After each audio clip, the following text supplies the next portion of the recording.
Allah ingin membuat dia tahajudnya menjadi ikhlas. Makanya tidak dilunasin dulu. Gampang bagi Allah ngelunasin utang. Jagad ini punya dia. Tidak ada yang rumit bagi Allah. Rumit itu bagi kita aja yang nggak ngerti. Ayo merapat. Bismillahirrahmanirrahim. Assalamualaikum warahmatullahi wabarakatuh. Alhamdulillahi rabbil alamin. Alhamdulillahilladzi khalaqal mauta wal hayata liyabluwakum ayyukum ahsanu amala wa huwal azizul ghafur. Allahumma shalli ala sayyidina Muhammad wa ala alihi wa ashabihi ajma'in. Ya Allah, berkahi majlis ini. Wahai yang maha menatap, wahai yang maha mendengar, golongkan kami menjadi hamba-hamba yang yakin padamu ya Allah, yang merasakan nikmatnya ibadah, yang merasakan nikmatnya istiqomah. Lindungi kami dari niat yang salah, lindungi kami dari ilmu yang salah, lindungi kami dari amal yang salah. Taqabbal minna ya karim, innaka antas sami'ul alim. Amin ya rabbal alamin. Alhamdulillah hadirin, segala puja dan puji hanya milik Allah Subhanahu wa taala yang menciptakan kita dan segala-galanya. Tidak ada satupun yang ada di alam ini kecuali pasti ciptaan Allah, pasti milik Allah, pasti dalam genggaman Allah Subhanahu wa taala.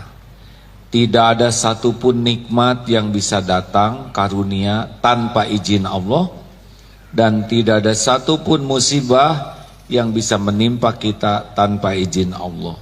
Segala yang ada di jagad ini takluk kepada apa yang Allah kehendaki.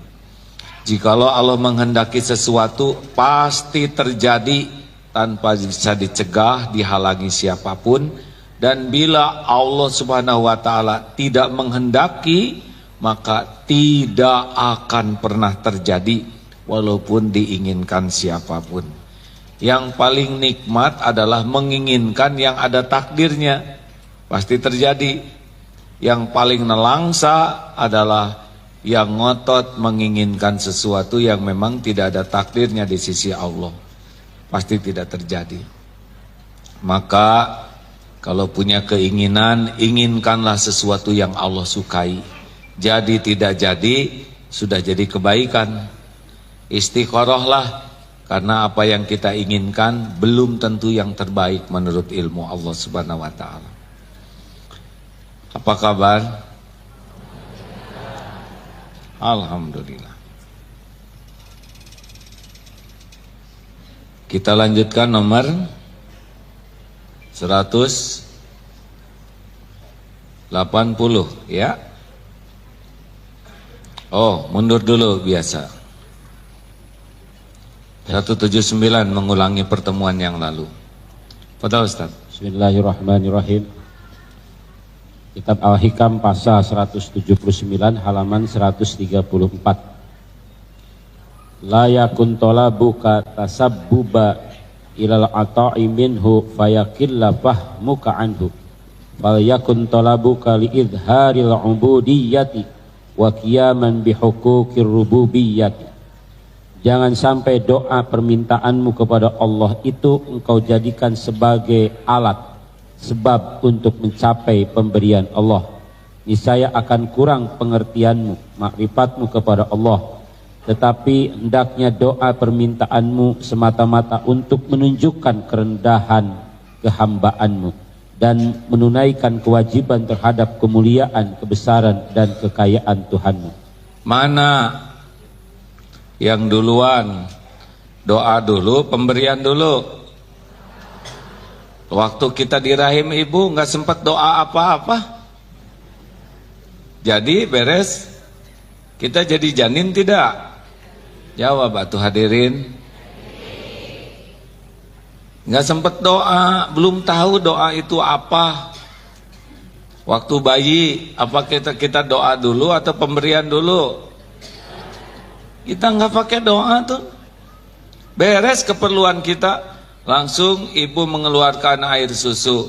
Ibunya tidak mengeluarkan air susu, sapi yang mengeluarkan. Sapinya di Selandia Baru, bayinya di Jakarta. Demi Allah dia akan datang menemui bayi itu. Bukan sapinya, air susunya. Makanya kita disuruh berdoa itu, tolong digarisbawahi hadirin.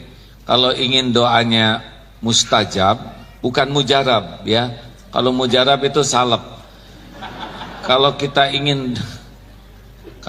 ingin doa kita mustajab, kita harus tahu bahwa yang terpenting dari doa itu adalah bagaimana kita memposisikan diri sebagai hamba, dan berdoa itu perintah Allah, dan Allah satu-satunya Tuhan semesta alam yang menggenggam segala-galanya. Nah, kalau sudah begitu pas, biasanya salah satu hadiahnya adalah terkabulnya doa. Bagi kita terkabul tidak terkabul itu bukan urusan kita. Bagi kita yang penting doa sebagai ibadah. Makin banyak doa, makin banyak ibadah. Karena perkara terkabul itu sebelum doa juga sudah banyak yang terkabul.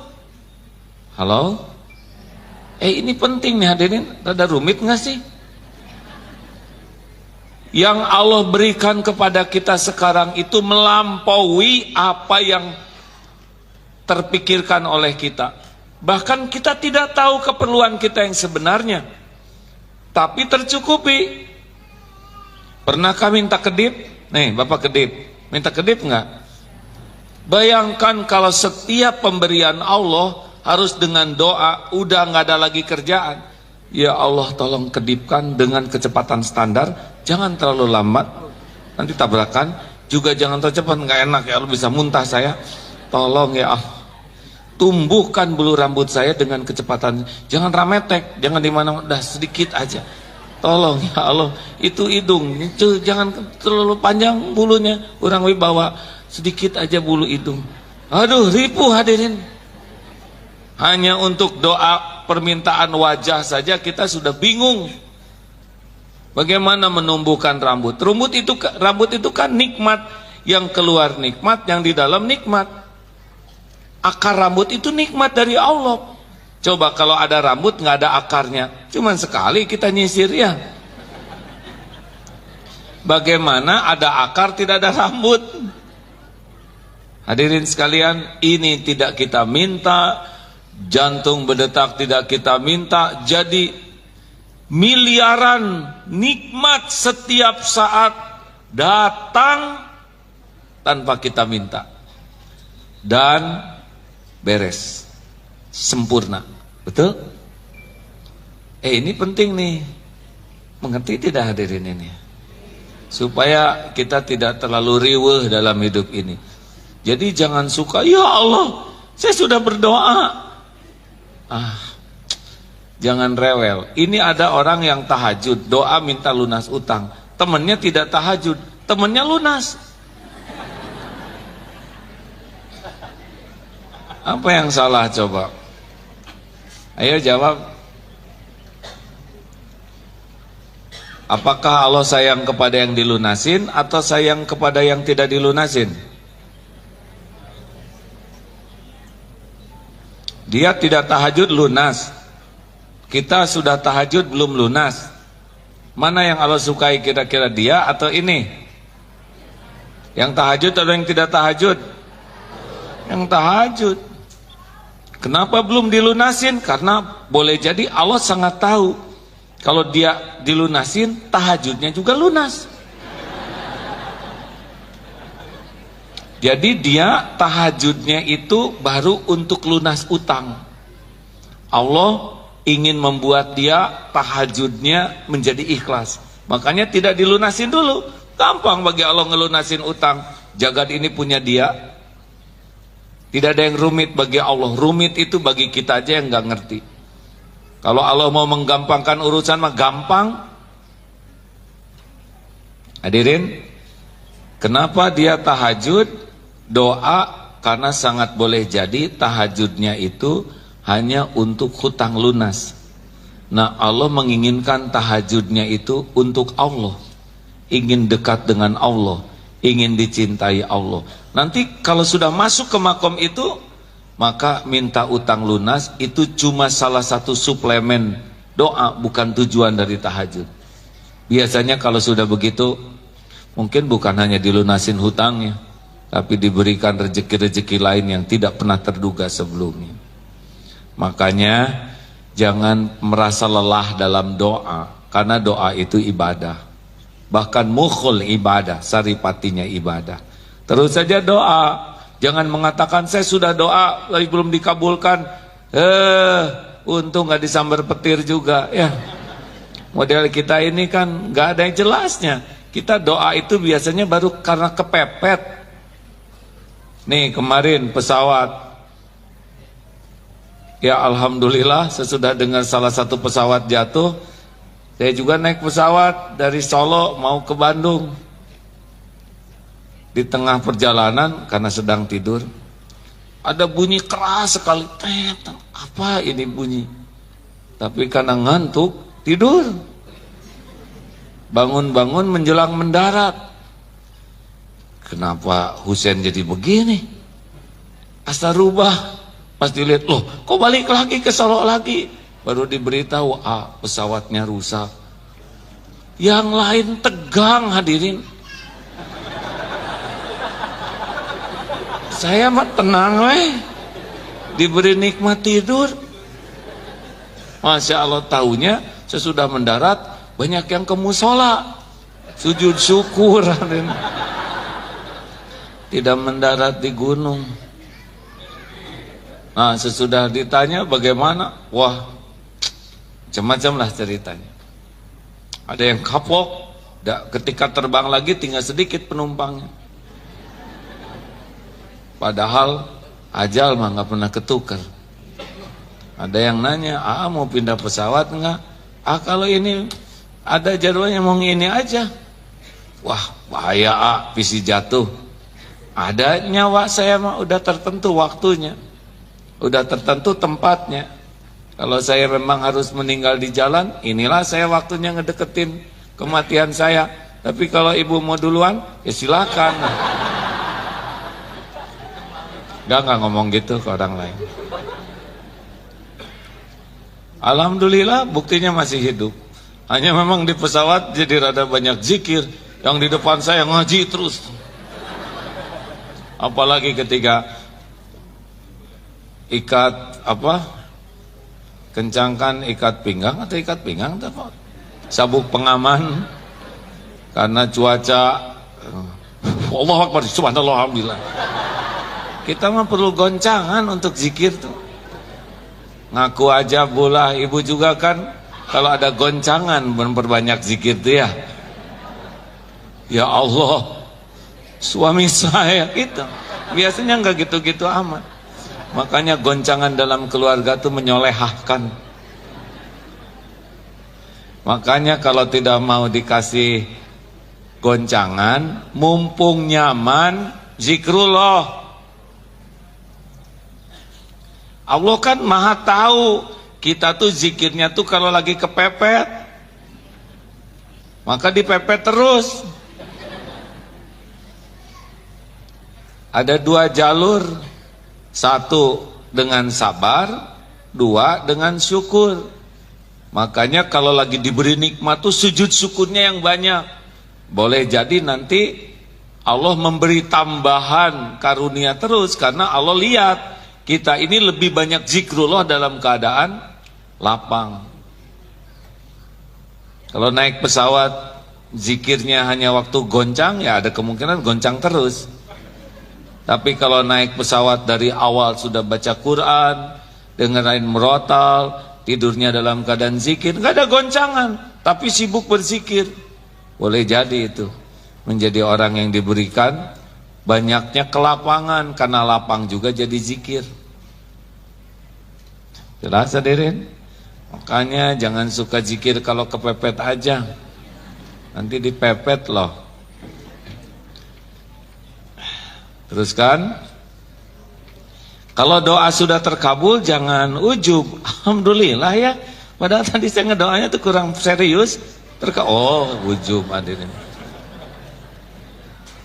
Sedang mendung. Ya Allah, tolong dong jangan hujan. Tiba-tiba hujan nggak jadi. Hah? Dijawab. Padahal saya nggak begitu serius. Oh, sombong. Padahal itu dipindahkan karena doa orang lain. Dia mah nggak diijabah. Tapi dia nebeng beken, ujub namanya. Hati-hati kalau sudah terjadi sesuatu harus menghilang ya. Jangan merasa ini karena saya berbuat, ini karena berjasa, tidak boleh. Sebelum terjadi ikhtiar all out, doa maksimal. Kalau sudah terjadi cuma satu, namanya min fadli rabbik. Ini semua sudah tertulis di lauh mahfud hanya karena kehendak Allah semata. Kita menghilang. Nah, kalau kita menghilang maksudnya tidak merasa sudah berbuat, maka Allah akan mencatatkan itu jadi amal kita. Tapi kalau kita merasa berjasa, maka kita tidak ada pahalanya. Seperti kita nyumbang anak yatim, kita nabung sekuat tenaga, kita biayai beasiswa untuk anak yatim. Kalau udah terjadi, kita menghilang. Kita tahu ini adalah rezeki anak yatim, kita cuma kepilih jadi jalan. Itu ibu yang membiayai anak yatim? Enggak, itu mah rezeki mereka. Saya cuma diuji jadi jalan. Alhamdulillah kepilih jadi jalan juga, sudah luar biasa. Dengan adab seperti itu, insya Allah pahalanya dikasihkan ke kita. Tapi kalau kita merasa itu dulu ya anak yatim, nggak bisa apa-apa. Sesudah saya biayai, saya didik, saya udah nggak ada pahala sama sekali dia, karena dia pahalanya saya. Halo, termasuk doa juga. Sesudah saya doakan anak saya jadi hafiz Quran, oh iya, boleh jadi itu anak jadi hafiz Quran, doa dari gurunya. Dan orang tuanya mah doanya juga nggak ngerti ya. Baca Qurannya juga enggak. Udah gitu nebeng beken. Maka hati-hati kalau punya anak jadi hafizah tuh jangan nebeng beken. Ibu alhamdulillah ya anaknya hafiz Quran. Ya memang sebagai seorang ibu ya. Allah tahu ibu mah lebih banyak baca WA daripada baca Quran. Lebih menjiwai isi WA daripada isi Quran. Lebih kangen ke WA daripada Quran. Jadi kalau anak jadi hafiz, menghilang kita tuh. Ya ini sudah benar-benar karunia Allah. Entah mungkin doa kakek nenek, atau mungkin ketulusan guru-gurunya. Masya Allah, mudah-mudahan saya juga bisa ikut belajar. Shoot, menghilang. Jadi tuh. Awas ibu-ibu jangan suka merasa bikin sukses suami ya. Masih ingat kan yang di pom bensin itu? Masih ingat tidak? Kalau ingat luar biasa karena saya belum cerita ya. Jadi di pom bensin istri ngobrol dengan yang isi bensin, petugasnya. Suami dari dalam pas masuk, mah kok akrab bener sih sama dia? Emang siapa dia? Ya dia mantan saya dulu pak. Untung ya kamu nikah sama papa jadi istri direktur. Kata istrinya, tunggu dulu, untung papa nikah sama saya. Kalau nggak papa yang jaga bensin. Gitu. Sampai sekarang saya bingung mana yang benar ini. Makanya nggak saya ceritain. Nggak boleh. Nggak boleh merasa berjasa dalam bentuk apapun ya. Sudah, semua kebaikan cuma datang dari Allah. Kita cuma jalan. Kalau ada dokter di sini, hati-hati. Jangan sampai sesudah dia berobat kepada saya, dia sehat. Salah tuh. Yang nyembuhkan tuh Allah. Dokter cuma jadi jalan. Orang sehat, sembuh, sakit itu izin Allah. Obat itu jalan, dokter itu jalan, bekam itu jalan. Siapapun yang jadi jalan tidak boleh merasa berjasa. Karena sebetulnya Allah yang menyembuhkan. Dokter kebagian ladang amal kalau ikhlas. Kalau baik, tulus, pahalanya dapat. Sama dengan ceramah begini. Alhamdulillah ya, sesudah ada pengajian di sini, ibu-ibu teh semakin baik akhlaknya, semakin lembut hatinya. Sesudah mendengar ceramah saya nggak ada. Ibu bapak jadi baik mah bukan karena ceramah seseorang, karena taufik Allah. Allah yang ngebulak-balik hati. Yang ceramah ini diuji bagian bicara. Kalau niatnya lurus, yang disampaikannya benar dan dilakukan oleh dirinya, pahala. Ini omongan ini nggak bisa masuk ke hati saudara-saudara. Tahu juga enggak hatinya di mana? Bagaimana saya memasuki hati? Ini saya bisa membuat di pikiran orang, saya nggak ngerti memasukkannya. Urusan penceramah tuh, satu niatnya benar tidak, dua yang disampaikannya benar tidak, yang ketiga dilakukan tidak. Seperti Ustadz Edi tadi ceramah, ya sudah cuman itu, kembali ke dirinya. Kalau ada di antara saudara yang pulang dari sini berubah jadi lebih baik, itu pasti karena karunia Allah. Kenapa dari Allah? Mungkin doa anak, ya Allah, jadikan ibu saya ibu yang solehah. Dapat didengar Allah, diijabah, syariatnya didatangkan ke sini. Mungkin ada doa pembantu, ya Allah, Engkau sudah dengar sendiri si ibu ini. Kasihan kalau si ibu yang terjerumus ke dalam neraka jahanam. Dia dari pagi sampai tengah malam marah. Saya jadi saksi, ya Allah. Si ibu teh judes, pelit. Tolong ya Allah, balikan hatinya. Ada yang ngajak ke sini. Go, please. Mungkin ya. Jangan saling lihat kiri kanan, ibu ya. Nggak usah. Lah, ini kan siapa yang ada di sini, ini sesuai takdir, hadirin. Yang Allah kehendaki ilmu ini kedengeran, dengar dia. Allah yang ngatur. Dak nafsu mah nggak pengen amat ke pengajian, ya. Enaknya mah makan, istirahat, olahraga, santai. Kesini kan harus pakai perjuangan. Begitulah Allah lah yang memberi. Makanya tidak boleh penceramah merasa berjasa. Tidak boleh orang tua merasa berjasa. Walaupun kita udah berjuang keras untuk anak-anak kita, menghilang. Ingat ya Bu, jangan nyebut-nyebut jasa ke anak. Ini ibumu nak, anak udah tahu ya, tidak usah kasih tahu. Ibu yang hamil, ibu yang melahirkan kalian, ibu yang menyusui, anak nggak milih, ya Bu ya, itu anak nggak pesen. Jadi mungkin terus suruh siapa Bu? Saya emang nggak pesen lahir dari ibu yang ini. Yang mana lagi? Jadi masalah ya. Diam. Bapak juga nggak usah ngomong. Bapak teh capek, nggak usah jadi lelaki Pak. Bapak yang membanting-banting tulang, resiko tukang daging. Begitulah hadirin sekalian. Dahlah pokoknya jangan merasa berjasa. Termasuk jangan merasa doanya mustajab. Karena sebetulnya itu mah pekerjaan Allah saja. Jelas hadirin sekalian?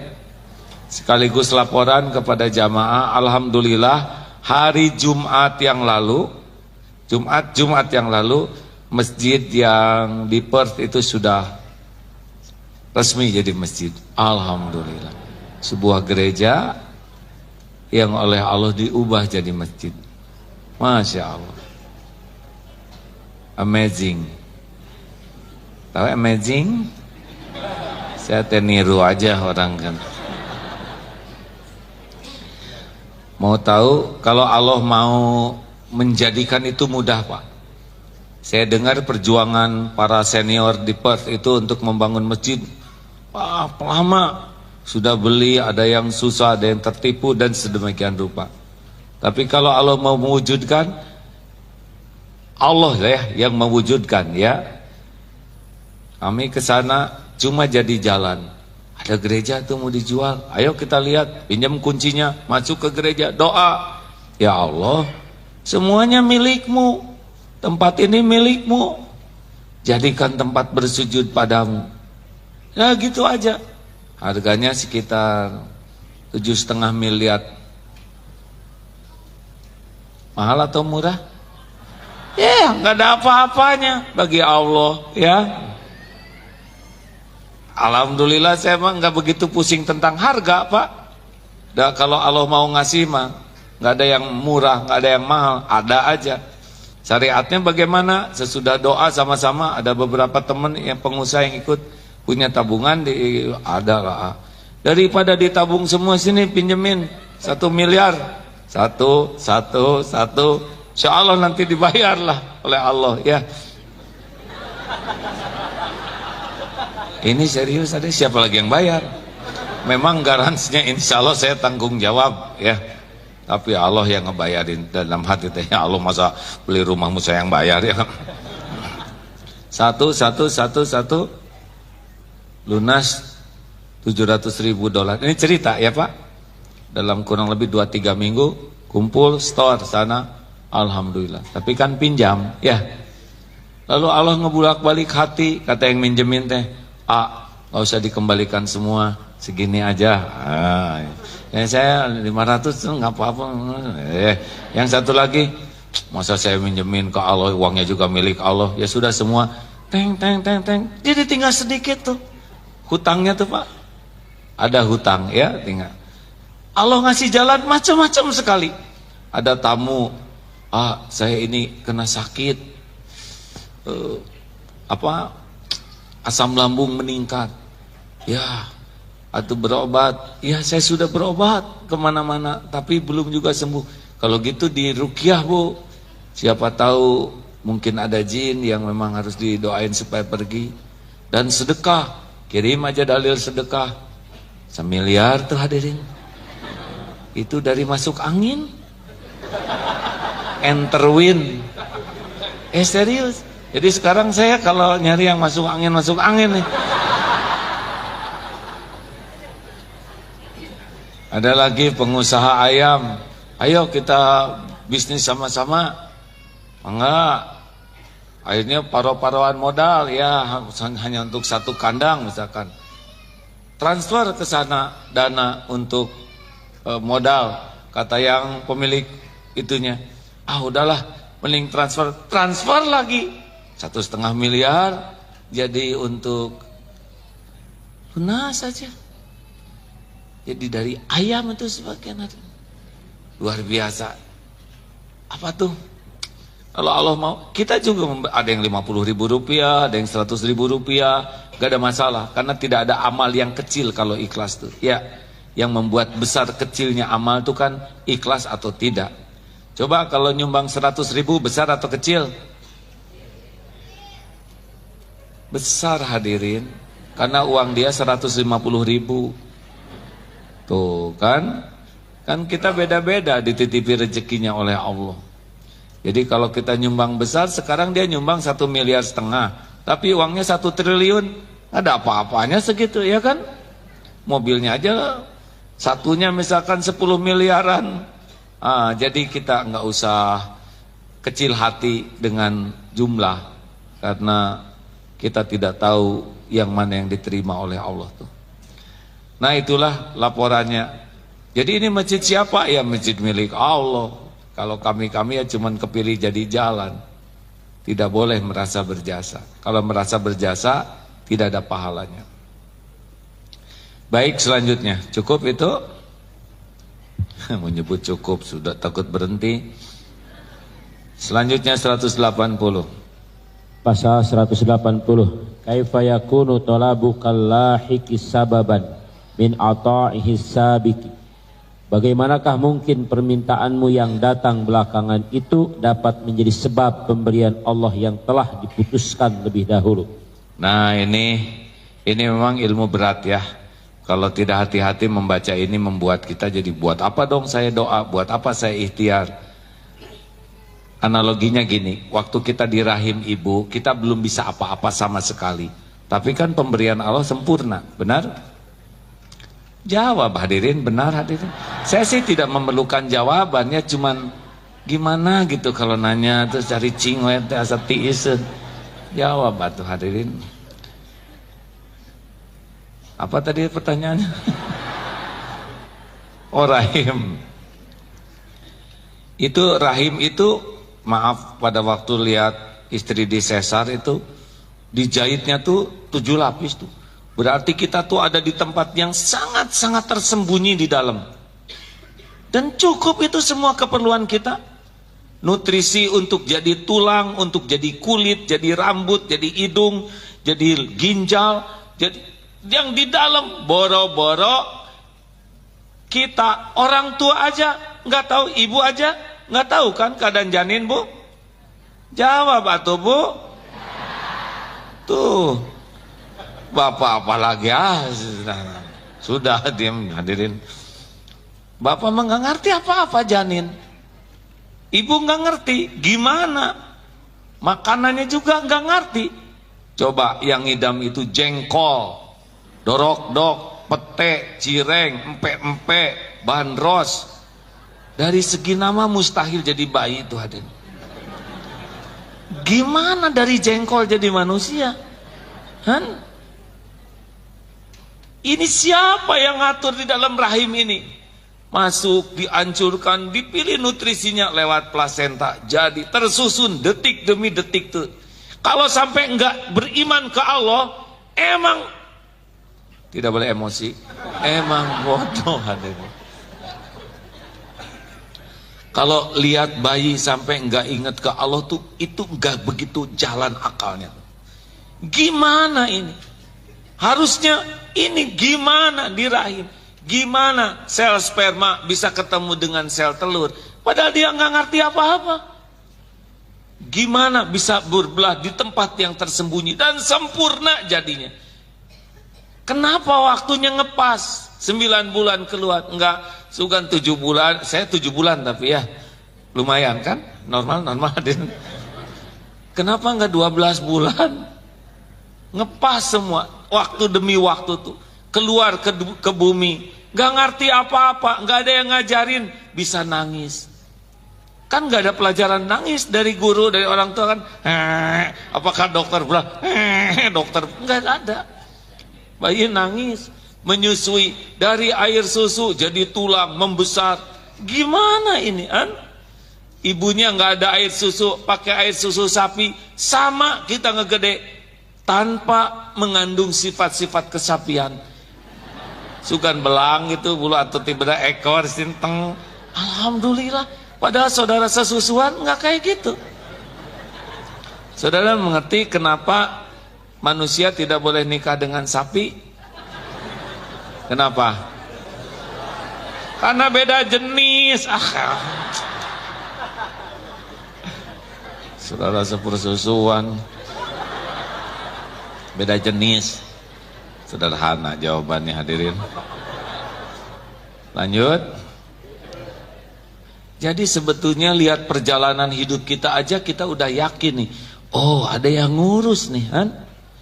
Punten ya, tanpa bermaksud meremehkan orang tua. Ibu teh ngurus anak kan? Kan?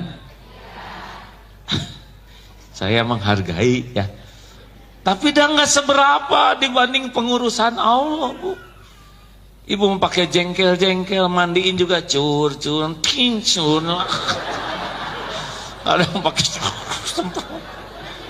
Dah kurang atuh, Bu ya. Saya sangat menghormati ya kepada ibu saya yang ngurus saya.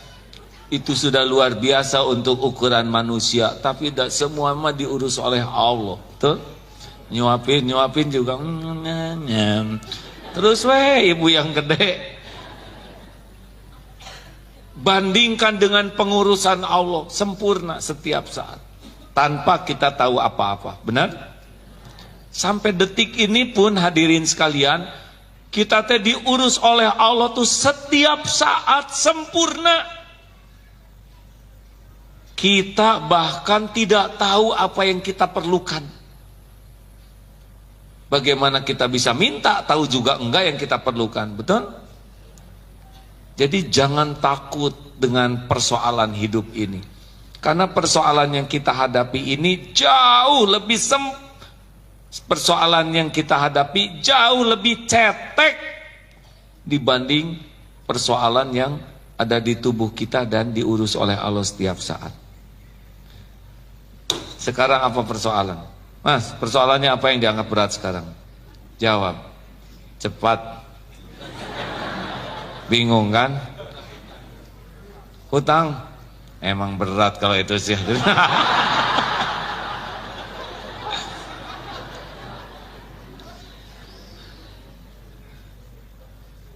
Hutang ke Allah yang gawat, Mas. Berapapun hutang kita, gini logikanya.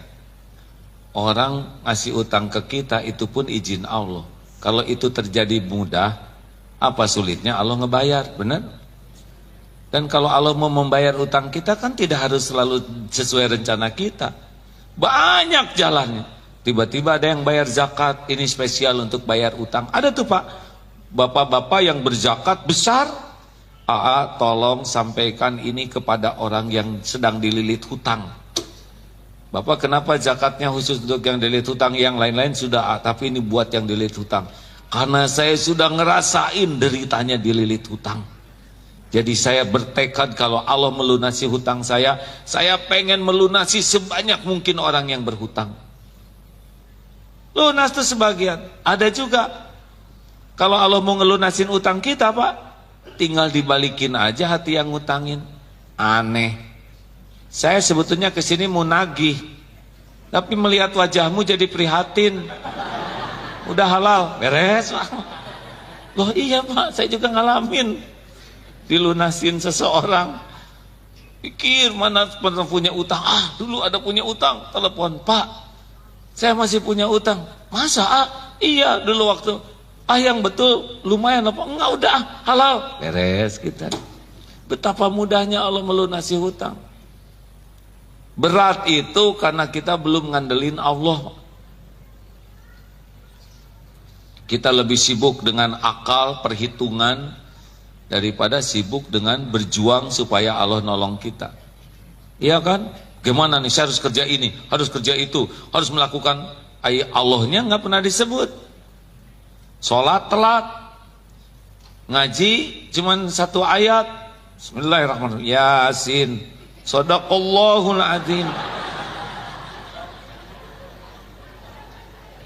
Tahajud ngorok, ngaji jarang. Aneh, punya utang tapi nggak minta dibayarin oleh Allah. Gampang Pak. Sok, apalagi masalah yang berat, cepetin. Dan bukan saya yang mau nolong, cuman mau dengar aja. Saya tahulah masalah ibu-ibu, Bu. Apa masalahnya, Bu? Pasti nyebutnya sama suami, ya kan? Bu, Ibu, ini mah rahasia ya Bu ya.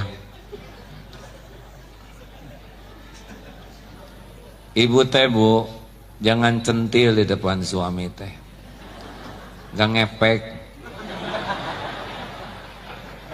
Serius Bu, saya bukan mengatasnamakan perwakilan para suami, enggak lah Pak, saya gak mewakili bapak-bapak. Saya mau apa teh yang senam, yang nggak pakai napas tuh Bu, yang body language atau apa yang emak-emak tuh meni sengsara. Bukan tidak boleh senam, sok senam silakan, tapi udah nggak ngepek. Guru senam juga tetap suaminya bisa lincah, ya kan? Kenapa? Karena yang ngebulak-balik hati itu adalah Allah. Kenapa istrinya udah cantik, udah begitu badannya bagus, udah tetep suaminya berpaling, misal. Karena yang ngebulak-balik hati adalah Allah. Tentu saja bagus merawat diri, sangat baik karena badan ini titipan Allah, ya. Dirawat dengan baik, dijaga kesehatannya, jaga kebersihannya. Tapi niatnya harus sebagai lillahi ta'ala, bukan supaya suami tidak berpaling ke lain hati. Ibu pakai dandan naonan kurang ngepek Bu. Daya ngepek mah cuman satu, Allah ngebalikin hati suami. Pertanyaannya, lebih apa yang diandalkan? Ada yang ngandelin wajah, ada yang ngandelin badan, ada yang ngandelin penampilan, masakan. Andelin Allah. Boleh kursus masak, tapi udah nggak ngepek. Sebab restoran lebih enak, ya kan? Kemarin kan muntaber suami gara-gara makanan ibu dimakan. Lillahi ta'ala. Ini serius Bu, maaf Bu ya. Saya teh khawatir ibu-ibu tuh lebih banyak mikirin suami daripada ingat ke Allah. Lebih banyak ingin dicintai suami daripada ingin dicintai Allah. Lebih banyak takut jauh dari suami daripada takut jauh dari Allah. Lebih banyak mikirin suami daripada mikirin cinta Allah. Suami aja Tuhannya tuh. Allah kan tahu isi hati ibu. Udah diuji nanti. Oh langsung. Jadi harus gimana dong Ya denger ini belum selesai ya. Jadi tekniknya tiap ingat suami langsung ingat Allah. Tindih tuh oleh zikrullah. Kemana suami saya? Allah Maha Tahu. Allah menguasai lahir batinnya. Tidak ada yang tersembunyi bagi Allah. Suami saya takluk dalam kekuasaan Allah. Lalu bagaimana? Wasta'inu bisabri wassalah. Tahan dari penuh kecemburuan, kecurigaan. Salat, ambil wudu, salat. Salat apa? Salat apa hadirin?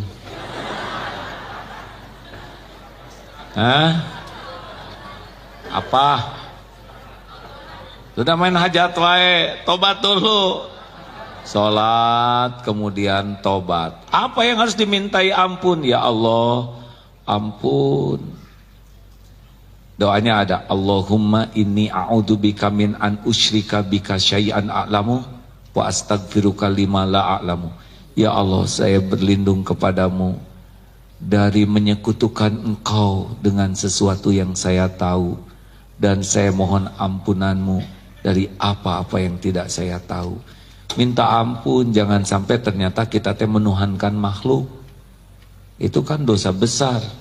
Inna syirka la zulmun azim. Sesungguhnya syirik itu kezaliman yang amat besar. Terus minta ampun Pak, Bapak juga. Minta ampun, astagfirullah.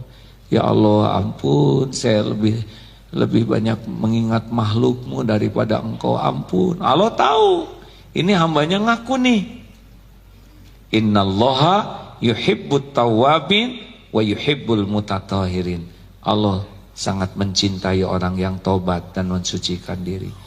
Salat lagi 2 rakaat baru minta, ada yang nyebut salat hajat. Ya Allah, titip suami saya. Engkaulah yang menakdirkan suami saya, beliau titip ya Allah. Dia milikmu dalam kekuasaanmu. Engkau tahu setiap lirikan matanya. Engkau tahu setiap apa yang terlintas di hatinya. Jaga ya Allah. Saya tidak kuasa apapun, tapi Engkau kuasa atas segala-galanya. Rabbana hablana min azwajina wa dzurriyyatina qurrata a'yun waj'alna lil muttaqina imama. Allah lihat tidak istri yang salat kayak gitu? Jawab Bu. Allah mendengar doanya. Allah tahu cemburu bute yang ada di hati me, kan? Gejolak-gejolak yang tahu tidak? Tahulah. Allah tahu semua isi hati kita. Nggak usah diekspresikan di dalam Facebook, itu juga udah tahu ya. Lihat saja, nanti lihat saja bagaimana Allah mengurus. Karena sedikit orang yang melakukan hal ini Bang. Mungkin suami yang tadinya mau ke diskotik, tiba-tiba blues masuk ke masjid. Nah, jadi itikaf nih, tidak sesuai rencana. Mungkin ada yang hadir ke sini juga sekarang. Doa istrinya, saya juga salah ini, saya bukan ke sini tujuannya. Aku nggak usah ngacung Pak. Oh, Allah tuh sangat tahu apapun yang kita lakukan, mendengar apapun yang kita ucapkan, tahu apa yang ada dalam pikiran, tahu gejolak-gejolak perasaan. Dan Allah tidak menyia-nyiakan kebaikan sekecil apapun. Asal benar-benar bersandarnya ke Allah. Selama ini orang jarang yang menyebut Allah, ya kecuali kepepet tadi. Ketika gempa, tsunami, pesawat mau jatuh, mungkin Allah terus yang disebutnya. Nah hadirin sekalian, begitulah. Bapak juga Pak, kalau istri rada galak, rewel, udah percuma, banyak ngomong percuma, kalah. Stok kata-katanya lebih melimpah itu, dan daya tahan ngomongnya juga. Udah mending serahkan aja ke Allah. Ya Allah, saya serahkan. Uish, tenang hadirin, jangan main begitu. Ya Allah, ampun, saya belum jadi kepala keluarga yang benar, belum bisa memimpin rumah tangga ini dengan baik, belum jadi contoh, belum bisa amanah. Nangis Pak jadi lelaki teh. Jangan marah-marah sama istri, pengecut. Istri jadi gitu juga boleh jadi kita yang gak bener jadi lelakinya. Ingin istri yang jujur? Jawab Pak. Mau punya istri jujur? Hai Bapak. Pada nunduk. Saya mah bukan Pak Hakim hadirin. Bapak teh dihargai istri teh bukan karena keren, karena istri aja nggak tahu kelakuan bapak yang sebenarnya. Anak-anak masih segen ke orang tuanya tuh karena mereka nggak tahu aib bapaknya. Dahlah, tobat Pak. Kalau ada masalah di rumah tangga mah nggak bisa diberesin dengan akal-akalan strategi. Susah. Tobat, minta ampun. Anak nggak sesuai harapan, kelakuannya tobat. Kita nih lelaki yang harus tanggung jawab. Jangan sibuk nyalahin istri, dan istri begitu juga. Buah dari kita lelakinya kurang benar. Ngaku tidak? Ngaku, ha? Enak ngomong gini hadirin. Tapi sejujurnya sambil ngomong gini hati saya teh pedih Pak, saya juga ingat. Ini teh kayak apa? Kayak tekanan di hati keluar gitu Pak. Ya, pasti keadaan rumah tangga kurang baik tuh kita lelaki kepala keluarga tanggung jawab. Pilotnya Pak. Gak bisa nyalain siapa-siapa.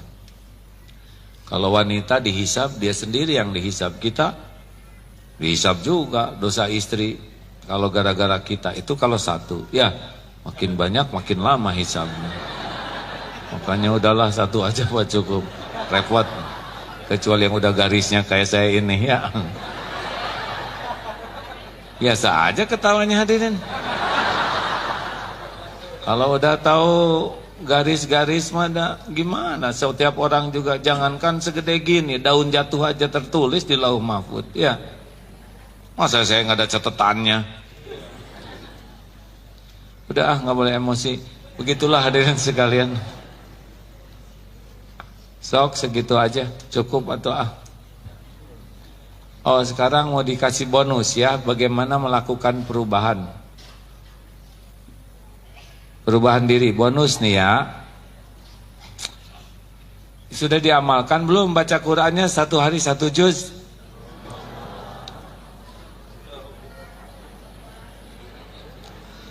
Satu hari 1 juz itu minimal hadirin. Bukan prestasi gemilang. Gemilang tuh bagi yang biasa odoy. Bukan odoa, one day one ayat. Naik jadi odoh, one day one halaman. Lama-lama jadi odol, one day one lembar. Yang benar itu minimal odoj, one day one juz. Itu teh minimal. Gimana kita jadi orang Islam jauh dari Quran kan? Ayo, saya berharap semua belajar Quran lagi. 1 huruf tuh 10 kebaikan. Bismillahirrahmanirrahim itu 190 kebaikan. Hanya dengan bismillah saja, asal ikhlas ya. Bapak Ibu akan lihat keajaiban yang luar biasa di rumah tangga, di tempat kerja kalau sudah diwarnai dengan Al-Quran. Walaupun belum paham, kan inti Quran itu dipahami dan diamalkan. Intinya itu. Tapi kalam Allah ini walaupun belum paham, kalau dibaca efeknya beda. Hati jadi lebih tenang karena ini zikrullah, kalam Allah. Coba tes ibu bapak yang sering baca Quran, pasti mulutnya lebih terpelihara, gak akan ngomongin orang, karena nggak bisa sambil ngebaca Quran sambil ngomongin orang, ya. Iya kan? Ini kami mengadakan penelitian-penelitian Pak di perusahaan yang diberikan program baca Quran 1 hari 1 juz. Robah suasana tuh, hakul yakin robah. Lebih tenang, lebih efektif menggunakan waktu, lebih tidak emosional, lebih jernih, suasananya lebih saling menyayangi, dan juga lebih berkah. Ini ada rumah sakit sekarang semua karyawannya 1 hari 1 juz. Dan sudah mulai nagih tuh ya. Dari asalnya beban 1 hari 1 juz, berat, lama-lama jadi plong. Kalau udah alhamdulillah udah 1 juz, itu teh belum cinta ya. Lama-lama jadi nagih, jadi kangen ke Quran tuh, Masya Allah. Kalau dalam sebuah keluarga, ini suami istri rajin ngaji, suami ngaji, istri ngaji, anak-anak ngaji, insya Allah Pak, itu keluarga jauh lebih tenang. Datang rahmat Allah tuh. Malaikat itu nggak ngaji, nggak ada perintah ngaji. Malaikat itu mendengarkan manusia yang ngaji. Makanya jangan heran kalau rumah-rumah yang banyak baca Quran dengan ikhlas ya, bukan ria. Ibu juga coba Bu. Ini ada kan saya sering minta testimoni. Ada seorang istri yang cerita, sesudah saya baca Quran terus di rumah, suami saya tuh jadi rajin masak. Tahu saya lagi jadi dia yang nyiapin saya makan. Ini nyata Bu, saya ada WA-nya tuh. Wah enak bener nih perempuannya. Ada anak yang lebih kalem, ada bos yang tidak jadi pemarah karena Al-Quran. Barokahnya Pak. Ayo Nah untuk mencapai kesuksesan seperti itu, syaratnya yang pertama tekad. Segala urusan diawali tekad ya. Seperti kita kenapa tidak tahajud? Bukan karena nggak bisa, nggak bertekad. Kenapa Senin Kemis tidak saum? Kenapa? Bukan karena nggak kuat, nggak tekad. Coba yang tanya, Senin Kemis, aduh saya itu berat kalau Senin banyak kerjaan dan itu. Ramadan saum, saum dong. Pada itu tiap hari karena tekadnya beda. Kalau sudah tekadnya kuat, tekad ini tahu dari ambak namanya, apa manfaat bagiku. Makin besar manfaat yang akan kita dapat, makin kuat tekad kita. Punten ya, kenapa Bapak Ibu mau capek-capek ke sini? Pasti karena bertekad, benar? Kenapa? Karena insya Allah mudah-mudahan ada manfaat yang didapat. Mungkin begitu ya? Ya kan? Ada nggak yang nyeletukin di hatinya? Kok tahu ya jawaban dari masalah saya? Ini saya pada belum nanya, kok udah terjawab? Teh bukan berarti saya sakti, hadirin. Saya boro-boro mikirin masalah jamaah, saya juga banyak masalah. Tapi Allah sudah ngatur sedemikian rupa. Allah kan tahu masalah masing-masing ini. Mungkin salah satu jawabannya ada dalam ceramah ini, makanya didatangkanlah ke sini. Allah yang maha mengatur.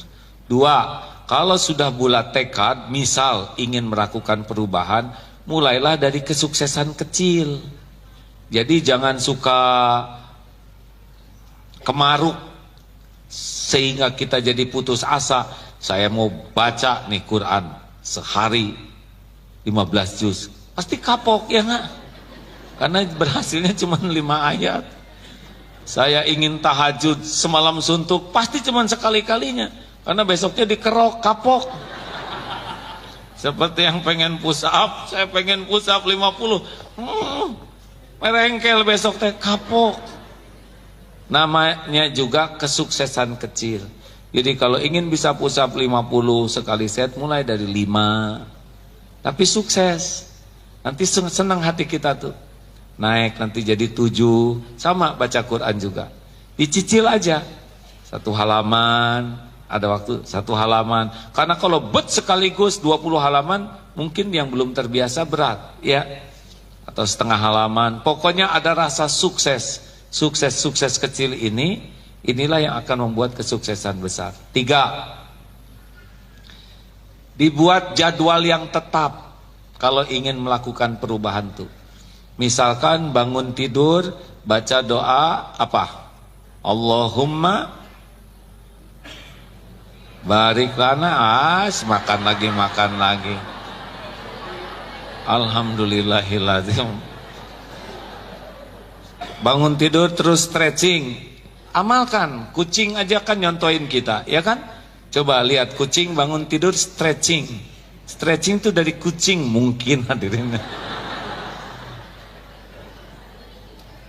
Sayang badan tuh enak loh Pak, Bu. Stretching teh benar? Cobalah sekali-kali sambungkan tangan. Ya, angkat. Alhamdulillah, enak. Kita ulang 50 kali ya. Enak itu sedikit dan sebentar Pak. Makanya orang yang ingin enak terus itu mustahil. Karena diciptakannya sedikit dan sebentar. Es krim tuh enak tuh 1 cup Pak. Coba 1 ember. Nah, makanya stretching. Habis stretching ya, biasakan hal-hal yang positif. Kemudian kalau sholat, kalau mau pakai Quran, pakai lampu, 1 halaman, 1 rakaat itu Pak. Coba, enak tuh. Kalau 1 halaman 1 rakaat, kan 1 halaman tuh 3 menit kalau udah lancar, lama tuh ya. Itu tahajud itu bisa 10 rakaat ya. Berapa sih tahajudnya, berapa rakaat? Ya tergantung jumlah hadirin ya. Nah itu aja bisa. Pagi sebelum sholat 1 halaman, sesudah sholat 1 halaman. Tempelkan. Jadi caranya bikin jadwal itu tempelkan dengan sudah kebiasaan kita. Jadi sebelum sholat baca Quran, sesudah sholat baca Quran. Nanti jadi sendiri itu hadirin. Jadi nagih di sini tuh. Memang begitu. Setiap pergi ke masjid masukkan uang ke saku. Selalu sedekah keluar dari masjid itu ya. Pada subuh sedekah, biasakan cari uang khusus dan jadi standar. Setiap ke masjid masukkan uang. Karena setiap sholat di masjid itu ada kosnya Pak. Sholat itu kan ada biaya kebersihan, ada biaya listrik, AC dan sebagainya. Jangan sampai kita ke masjid dibayarin orang. Ini serius. Nggak ada rugi dimanapun, apalagi kalau di musola kecil di kampung. Jangan jadi kecil sedekahnya, jebet gitu 200. Dasar kopet, baru rencana aja kaget. Jebet. Saya lihat kamu ini gitu kan, ini baru rencana ya, masa rencana aja sok. Begitulah Bu Pak. Tempelkan kebiasaan baru pada kebiasaan lama. Yang keempat, 4 ya. Tekad, kesuksesan kecil, jadwal, dan yang keempat, miliki teman dan lingkungan yang mendukung. Jadi kalau kita gaul dengan penjual minyak wangi, ikut harum. Gaul dengan pandai besi, bau bakaran. Ibu gaul dengan orang yang senang baca Quran, baca kita ini. Bikin grup, wah nanti ria mah di hati bukan gak baca ya. Jangan sampai tidak baca karena takut ria. Pas baca Quran, ada yang tahu, daripada ria mending gak baca. Itu lebih jelek lagi. Kayak pas tahajud bangun, ibu lagi tahajud ya, bapak lihat, tidur. Eta mah ngaco hadirin.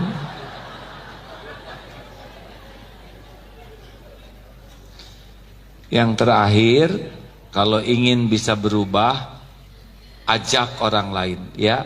Jadi motivasi orang lain untuk melakukan kebaikan yang sama. Karena kalau kita ngajak orang ngaji, kita enggak ngaji jadi hutang, benar? Ayo hadirin. Mau apa hidup ini, lagi nunggu mati? Serius? Walaupun kita ngobatin diri segala macam, kalau Allah mau ngambil mah tinggal ambil aja. Pesawat jatuh itu harusnya membuat kita ingat mati. Jangan saya nggak mau naik pesawat. Enggak, naik aja kalau memang pesawatnya benar mah ya. Jangan takut naik pesawat karena ada pesawat jatuh, dan kita tetap bakal mati pada waktunya. Lebih banyak yang meninggal naik tempat tidur daripada naik pesawat. Berapa banyak yang meninggal di atas tempat tidur? Benar? Harusnya kita panik mau naik tempat tidur tuh. Ya Allah, jangan-jangan inilah kematianku. Udahan hadirin. Alhamdulillah, kita akan tanya jawab. Masya Allah, terima kasih ini. Kita makin lama makin ramai pengajian ini, Masya Allah, Alhamdulillah. Allah lah yang menggerakkan.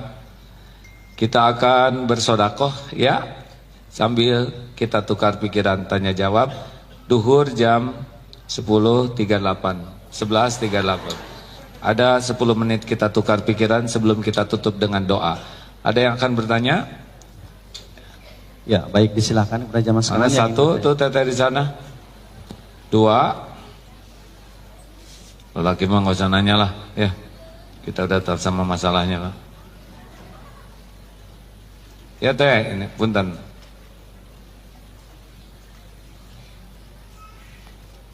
Assalamualaikum warahmatullahi wabarakatuh, Pak Ustadz. Waalaikumsalam warahmatullahi wabarakatuh. Saya mau bertanya tentang bagaimana kiat menghadapi teman yang suka marah-marah.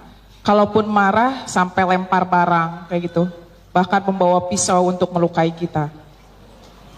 Oh, tukang daging. Tapi setelah saya pernah ajak kajian, dia seolah yang sudah kembali tenang, tapi ketika marah kembali seperti itu. Begitu Ustadz. Sahabat. Ya, baik. Ya, terima kasih. Assalamualaikum warahmatullahi wabarakatuh. Waalaikumsalam warahmatullahi. Begini ya, Bu, Pak. Rasulullah SAW bersabda, la tagdob walakal jannah. Jangan marah-marah, jangan marah bagimu surga. Memang potensi marah tiap orang beda-beda.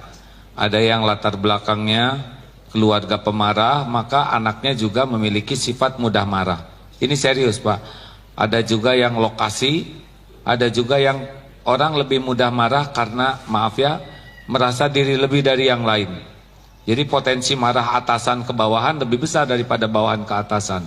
Potensi marah orang tua ke anak lebih besar daripada anak ke orang tua. Juga kelompok bisa membuat orang bisa menjadi emosional. Tapi prinsipnya yang paling penting adalah setiap orang jadi pemarah, akal sehatnya jadi turun. Makanya makin emosional, makin tidak cerdas seseorang tuh Pak. Mulutnya, kata-katanya menjadi sangat tidak berkualitas, betul? Perilakunya juga menjadi cenderung zolim. Kalau marah tuh Bu, zolim. Karena rotenya begini Bu, kalau di sini nafsu amarah, keluarnya di sini nafsu, keluarnya marah, dan golnya zolim. Yang benar dalam Islam itu bukan marah sepengetahuan saya, tapi adalah tegas dan santun. Solusinya itu, orang tegas dan santun ini dua kata kuncinya. Satu, fakta. Dua, aturan. Nah ini tambahan ya ilmu. Jadi kalau ibu lagi jengkel, marah, tidak jadi solusi ke anak itu. Yang bagus itu tegas dan santun. Tegas itu kuncinya dua, selalu ke fakta dan ke aturan. Makanya buatlah aturan-aturan di rumah tangga itu yang tepat, sehingga kita mengacu pada aturan. Ini sebelum saya membahas tentang mengatasi marah, solusinya dulu ya. Prank, piring pecah. Kalau pemarah pasti nggak jelas. Bibi, di mana mata kamu? Di mana mata kamu? Malah nanya mata, ya kan? Bibinya lebih cerdas ini Bu. Ibu juga tahu ngonyong, jadi ibu yang ngonyong. Kamu ini dasar orang kampung, kata si bibi. Kita kan di kampung se-RT. Begitulah hadirin. Nah seperti itu kurang lebih kalau marah ya. Ini kita kalau lihat marah dulu, bagaimana? Tegas, prank, suara apa Bi? Selalu ke fakta. Maaf Bu, itu piring pecah. Piring yang mana? Piring terakhir Bu. Gimana kejadiannya? Saya barusan emosi, saya banting aja piring. Jadi sudah habis piringnya, pas Bu, barusan piring terakhir. Fakta, ibu bibi ingat aturannya? Ingat Bu. Gimana aturannya kalau piring pecah sampai 2 losin? berarti saya harus berhenti kerja.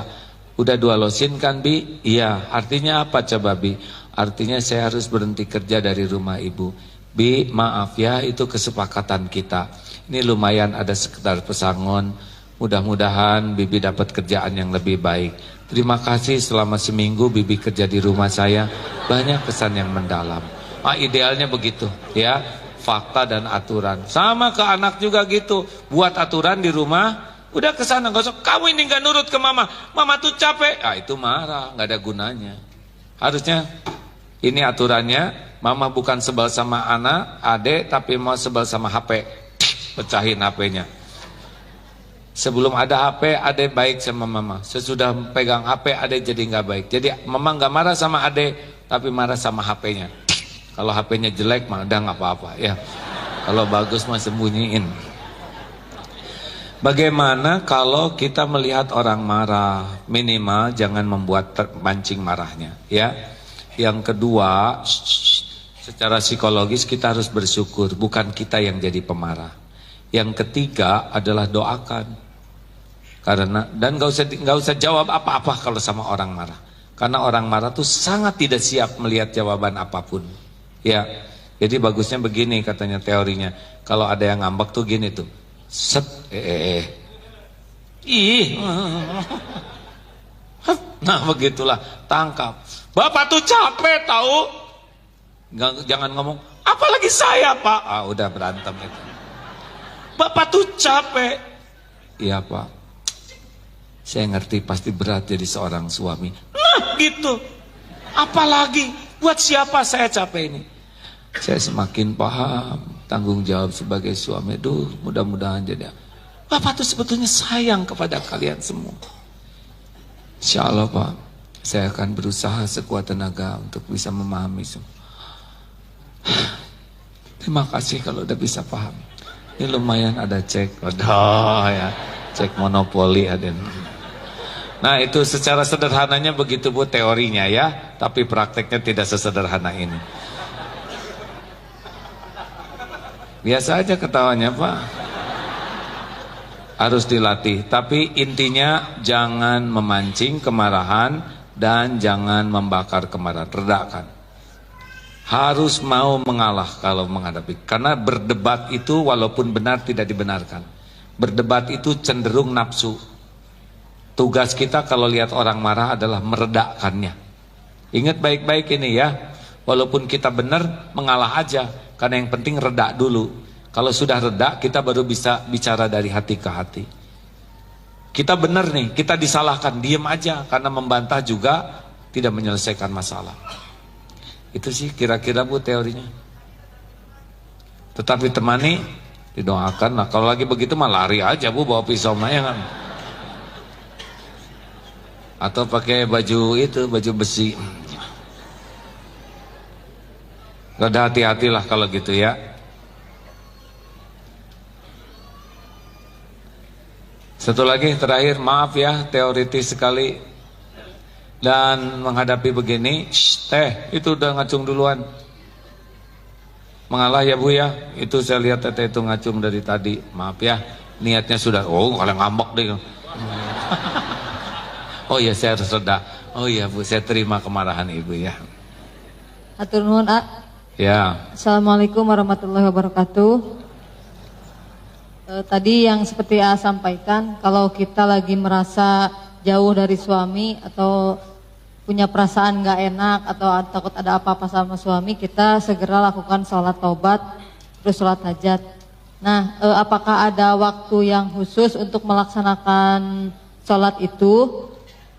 Yang kedua, di surat Al-Baqarah ada disebutkan sholat wusto. Nah, saya ingin menanyakan sholat wusto itu apa gitu, Terima kasih. Baik. Assalamualaikum warahmatullahi wabarakatuh. Waalaikumsalam warahmatullahi wabarakatuh. Tentang waktu sholat. Jadi untuk bertobat itu Bu, di mana kita mulai nyesek ya. Ini dengerin ya Bu ya. Salah satu ciri dosa itu adalah nyeseknya hati di sini. Kalau kita ada yang alarm hati kita udah nggak enak sekali, nggak nyaman. Bagusnya kita nggak usah terlalu banyak mikir. lebih baik banyak zikir. Dan zikir terbagus kalau hati lagi galau, diantaranya adalah tobat. Nah, untuk kesempurnaannya, ambil air wudhu.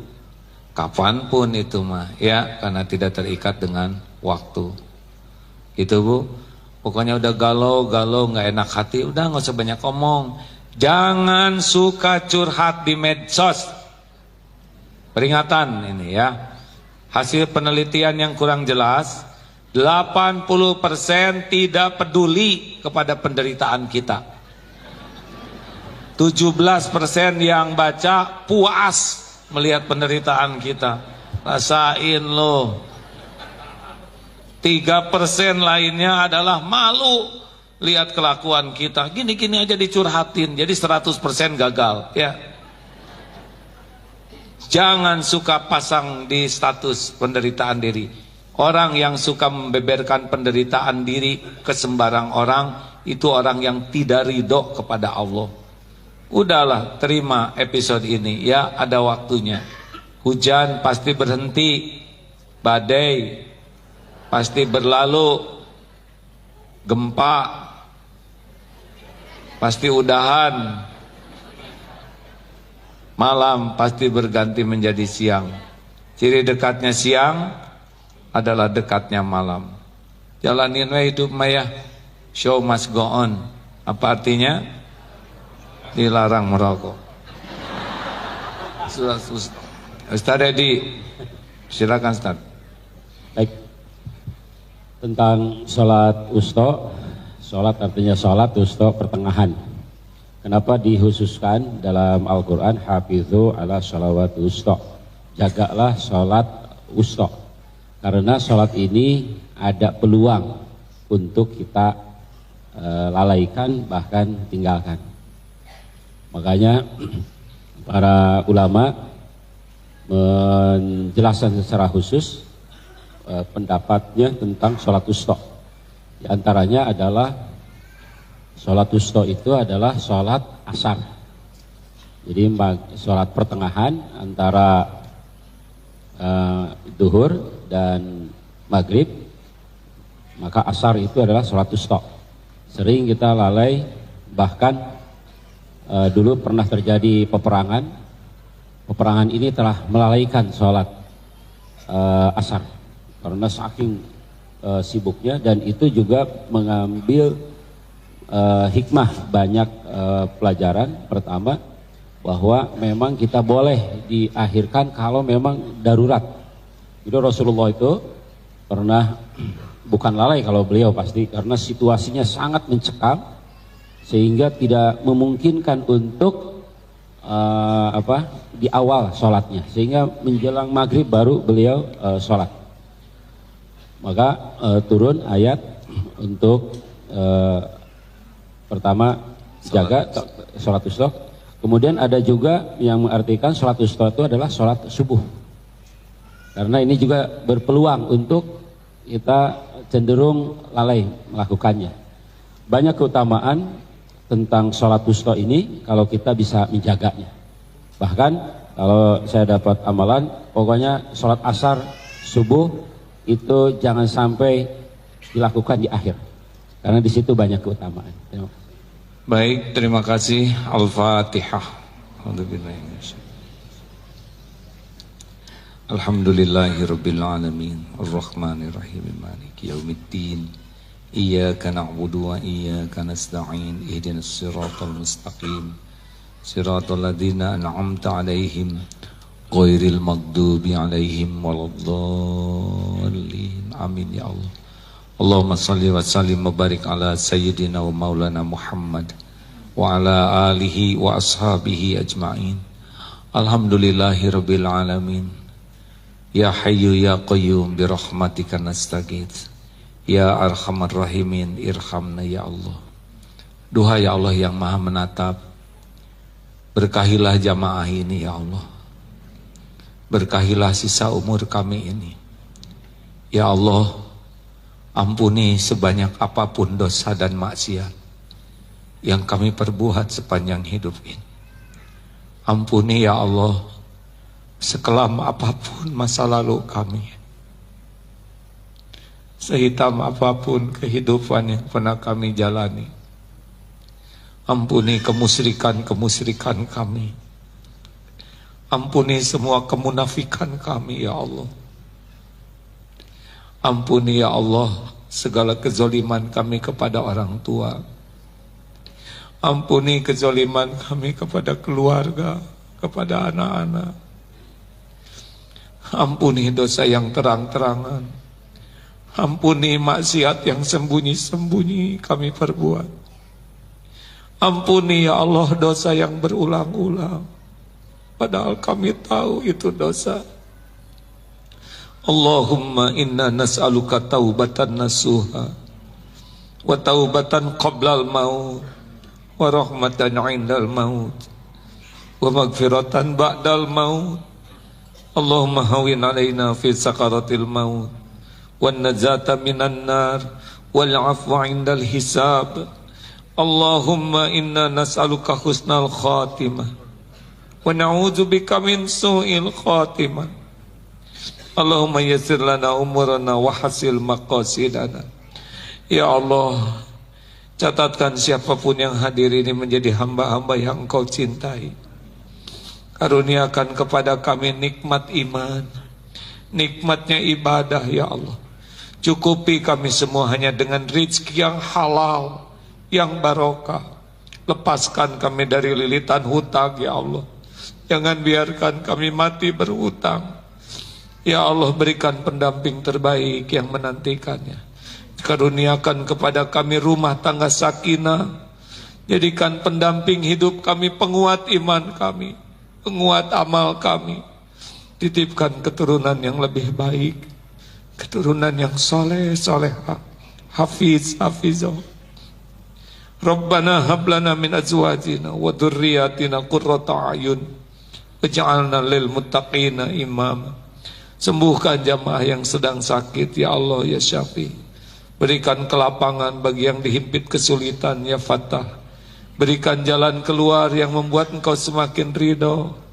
Ya Allah, lindungi saudara-saudara kami yang terancam, yang teraniaya dimanapun.